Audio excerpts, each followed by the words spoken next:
Welcome, Manju. Thanks for coming again at Ashtanga Yoga Paris. It's been many times you've been visiting us, and it's always a pleasure to have you. Thank you. So, could you tell us maybe about the way you learn yoga with your father? I think people would be interested to hear your story. So, if you don't mind. Well, it was wonderful to learn from my father because, first of all, he did not put any pressure on me to make me learn yoga, what he's practicing. He inspired me, you know. So I was watching him as a kid. So I got really kind of inspired. I did not know that he was practicing yoga, you know. So I thought it was kind of looked like a circus or something like that, which I was very much interested as a kid. Then slowly I started getting involved with that, and then my father he's just watching me see, you know, because he wants me to see whether I'm totally interested in learning instead of pushing you. So, I want to see if it was a genuine. Yeah, it has to come through you if you want to learn yoga. And then I was totally interested. Then once he realized I'm getting serious with that, and then he started giving all these instructions how to do it, and then also on the other side, you know, in India they like to talk about the philosophy a lot. I was very much interested in philosophy because they're beautiful. The way he was explaining, you know, it is like listening to the stories or something like that. Yeah. So that made me more interested in learning about philosophy from him, because I had a golden opportunity to learn all these things. Of course. Yeah. That's how I started getting involved with the yoga and teaching here.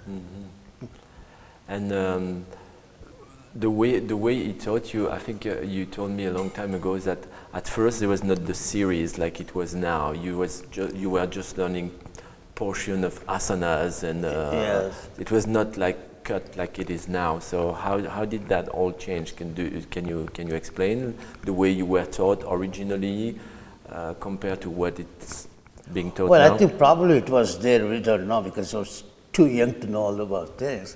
But I picked the attractive part. There's a more challenging part I wanted to practice. They call it third series, Sthirabhaga in Sanskrit. So I picked the Sthirabhaga, it's called the Yoga Chikitsa, then the Nadi Shodhana. You wanted to start with the hard stuff straight away. Yeah, because I was a young kid. Yeah. So that's kind of a very inspirational balancing and all sorts of things. So then he did not stop me from doing that. You know, he just let me do. Okay, you want to do that, do it. Do it. Then one day he asked me to do the Paschimottanasana. Then I looked at him, then I smiled and said, I'm doing the third series, and you're asking me to do this Paschimottanasana. I thought that was very easy, but it wasn't. Yeah, because you've been developing too much strength and not flexibility. So then now I had to change my attitude towards that, and I did. It was humbling. Humbling. I just want to go back to do Paschimottanasana because I was a little scared. How come I can't do that? So that's what he was telling me, like, you know, you got to balance the body. Exactly. So flexibility and strength have to go together, not strength and. Yeah, right. So that's how I got inspired about all those things. Then I decided to continue his path because. In India, you can go to the college and get a degree. That doesn't mean anything, because you can have a degrees, but that doesn't guarantee you a job. Exactly. Yeah. Because then all my cousins, they're all double graduates. They're all sitting home, no job, no nothing. So then I have decided, you know, this is a great thing to learn. You know, this is a great knowledge here. That what are you going to learn in the university anyway? So I just decided. I told my father. I want to go ahead and get more serious into what I'm doing now. You know, serious means it's not like a real serious. It's just about desire to learn. Yes, that was your interest. You were interested in the topic. Interest, So then he was very happy about it. Then I started working with him. So I was very lucky to know get so much knowledge from him. And on top of that, he was teaching Sanskrit at Yeah. Mysore University, Yeah, right? yeah. So he was not only a yogi, but he was also a Sanskrit scholar, Sanskrit right? scholar, yeah. So you had the So I best had of, the same, you the know. best of both worlds. Yeah, yeah. So that's the beauty of that. Yeah. So then I enjoy it. I'm still enjoying doing it. And, you know, it is nice because, as they say, yoga will take you everywhere. Look at me, I'm going everywhere, teaching everywhere, and people are liking it. You know, I am liking it. So that's what I just say in yoga. If you want to learn yoga, practice yoga, you have to believe it instead of expecting things from it. Things will happen by itself. See, you have to keep doing whatever you're doing with your faith.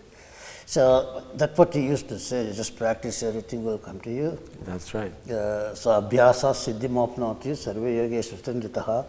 So in the abhyasa means you keep practicing. Siddhim apnoti, siddhi means in Sanskrit, things will happen. Things happen by themselves. By themselves.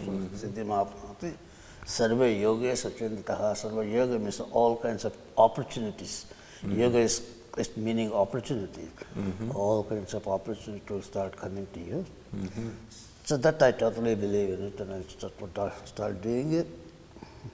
Then things start changing, and then you know, it gives me opportunities to meet different people, see different countries. You know. Yeah. So I am very, very lucky and happy with that. For sure. Yeah. And then from. So you went with your father to travel at first, and then you decided to stay in America. So you became an American citizen. Yeah, right? so I became. We came to in 1975 to the United States. Then my friend David Williams, you know, he's the one brought Ashtanga yoga to the United States. You know, he's the first person. And then when we went there, and then he was talking about he wants to move to Hawaii. So then he asked me if I can take over the schools, and I said, okay, no problem. So he had a school in California, right? Yes, yes. And so he wanted to move to Hawaii, and he asked you if you wanted to take over the school, Yeah, right? because he wants to definitely want to move to Hawaii, and then surf and everything. yes, yeah, because he's like the like the Hawaii island. So then I said, oh, okay, you know. Then I decided to stay in the United States and continue teaching there. So I was in California until teaching in California since '75 until my mom passed away in 1994 or something. So I was in California. Then after that, after my mom passed away, then I moved to New York for a while. Started teaching in New York. Then I moved from New York. I moved to Philadelphia. I was teaching in Philadelphia. Then I got married to my beautiful girlfriend for a long time, Nancy. Finally, you tied the knot. Yeah, so 2001 we got married, and she's from New York, and then so the wedding happened in New York? in Philadelphia. You married We got her in married in Philadelphia. Philadelphia. Then 2002 we have our daughter. Right. Yeah. So So then I moved back to California. Then when I was in Philadelphia, I met this friend. She used to take yoga with me. Her name is Kelly Wilfington. You know, Kelly is like, she used to take private class with me every day. And then she was always telling me I should do workshops. Because in my workshop, not only I teach asanas, I teach them chanting, pranayama, and then I give a talk on it. And then she said, Manju, you must do this because you give a lot of stuff to the people. Then I was kind of, no, because I didn't really want to get involved with the workshops and everything. And one day something happened in my head. I said, I should do it.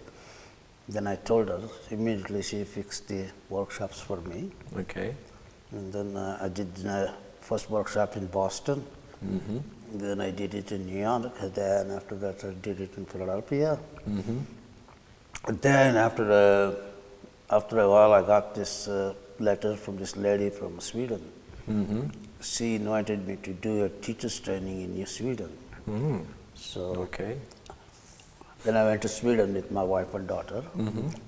We did the teachers training. There, in that training, we met people from other Germany, Ireland, and Luxembourg, and all sorts of people. They were there, and they all invite me to their schools.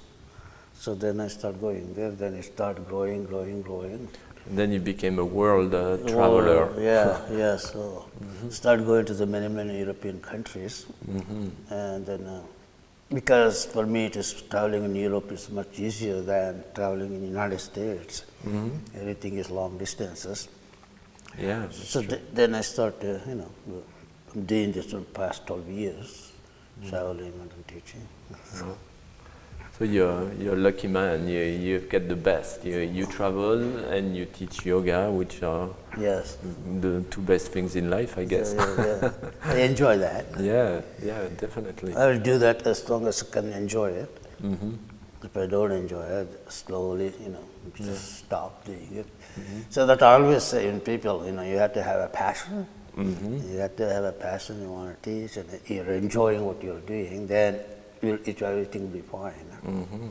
So that's me. I'm enjoying it. Sometimes you get tired of traveling. Yeah. But once you get to your destination, you're fine. Yes. So. Yeah, different culture, different food, different people. Yeah, it's different great. people. Yeah. A lot of questions, different questions. So you've been all over the world? Yes, almost. Almost. Yeah. Just Antarctica is missing. I haven't been to Russia. I don't think I have a desire to go to Russia. So I've been almost all over in Europe. Then recently I became a European citizen.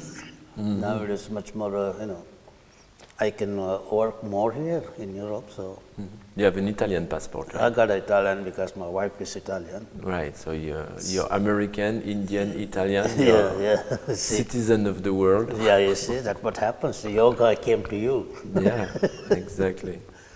So that's good. Thank you very much, Manju. Thank you, Gerald. It was wonderful. Yeah, wonderful. So very good see time. you again. Thank you. Yes, definitely. We'll meet again.